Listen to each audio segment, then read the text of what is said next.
Bulletin की शुरुआत करेंगे, रुक करेंगे पहले खबर की ओर। लोकसभा में लोक परीक्षा अनुचित साधनों की रोकथाम संशोधन विधेयक 2026 हंगामे के बीच पारित हो गया। ये बिल पेपर लीक और परीक्षा धांधली पर और सख्त कार्रवाई का रास्ता खोलता है। विपक्ष के हंगामे के बीच विधेयक ध्वनि मत से पारित हुआ। ये रिपोर्ट देखिए। लोकसभा में आज परीक्षा सुधार से जुड़ा विधेयक ध्वनिमत से पारित कर दिया गया। इस दौरान केंद्रीय मंत्री डॉक्टर जितेंद्र सिंह ने इस विधेयक को लेकर महत्वपूर्ण बयान दिया है। लोकसभा में आज भारी हंगामे के बीच केंद्रीय मंत्री डॉक्टर जितेंद्र सिंह द्वारा पेश किया गया लोक परीक्षा संशोधन विधेयक 2026 ध्वनिमत से पारित हो गया है।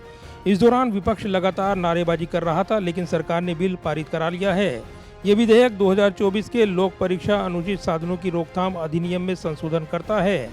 नीट और अन्य परीक्षाओं में पेपर लीक की घटनाओं और छात्रों के व्यापक प्रदर्शन के बाद सरकार ने इसे और कड़ा बनाया है। Public Examination Prevention of Unfair Means Bill 2024 was enacted in January 24, लेकिन हाल ही के घटनाक्रम के बाद ये इस सरकार की संवेदनशीलता है and openness to accept the inputs and to learn from the experience and also to learn from the advice of the experts के लगा कि इसको और stringent बनाया जाए। इस एक्ट के तहत जो अनअमेंडेड था उसमें भी the offence is cognizable, non-bailable, non-compoundable with stringent punishment। लेकिन जब महसूस हुआ कि इसे और ज़्यादा सख्त बनाने की आवश्यकता है तो इसकी कुछ एक धाराओं में संशोधन करने का काम किया गया है। इस बिल में कई प्रमुख प्रावधान किए गए हैं। सामान्य अपराधों में सजा अब 5 से 10 साल की जेल और 50 लाख रुपए तक जुर्माना होगा। पहले ये 3 से 5 साल और 10 लाख रुपए तक था। वहीं संगठित अपराध या पेपर लीक माफिया पर न्यूनतम 7 साल की जेल और कम से कम 10 करोड़ रुपए जुर्माना लगेगा। सेवा प्रदाताओं एजेंसी कंपनियों पर जुर्माना 5 करोड़ रुपए तक और 8 साल तक परीक्षाओं से प्रतिबंध है। वहीं जांच 2 महीने यानी 60 दिन में अंदर पूरी करनी होगी। इस दौरान विशेष फास्ट ट्रैक कोर्ट के आरोप पत्र दाखिल करने के 3 महीने के अंदर मुकदमा पूरा होना चाहिए। हाई कोर्ट में अपील भी निर्धारित समय में निपटाने का प्रावधान है। केंद्र सरकार का कहना है कि ये कानून ईमानदार छात्रों के हित में है और परीक्षा प्रणाली की साख बहाल करेगा।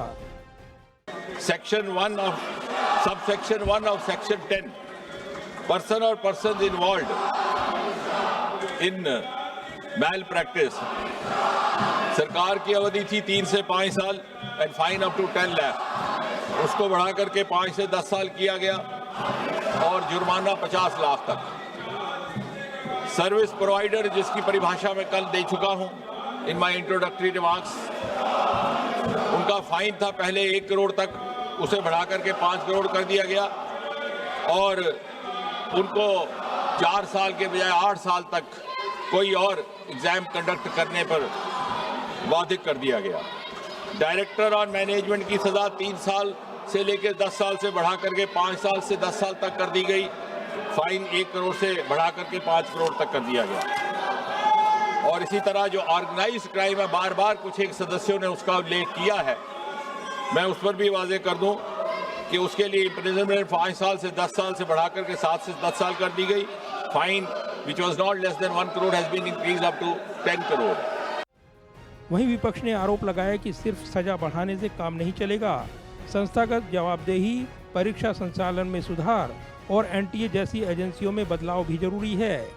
हंगामे के कारण इस बिल पर विस्तार से चर्चा प्रभावित हुई है और बिल ध्वनिमत से पारित कर दिया गया है। अब ये बिल राज्यसभा में जाएगा। अगर वहां भी पारित हो जाता है तो राष्ट्रपति की मंजूरी के बाद कानून बन जाएगा। परीक्षा सुधार की दिशा में यह सरकार का बड़ा कदम माना जा रहा है, लेकिन असली परीक्षा तो लागू होने के बाद ही शुरू होगी और ऐसे में इस बिल के लागू होने के बाद इसके असर पर भी तमाम निगाहें रहने वाली हैं। जाहिर है, परीक्षा सुधार विधेयक में कई कड़े प्रावधान किए गए हैं और सरकार सत्ता पक्ष को उम्मीद है कि इसके जरिए परीक्षा लीक और जो पेपर सुधार से जुड़े प्रावधान हैं वो लागू किए जाएंगे। परीक्षा लीक से राहत मिलेगी, साथ ही विद्यार्थियों की बड़ी मांग भी इस विधेयक के जरिए पूरी की गई है। कैमरामैन विदर्भ के साथ प्रदीप कुमार, टोटल न्यूज़, दिल्ली।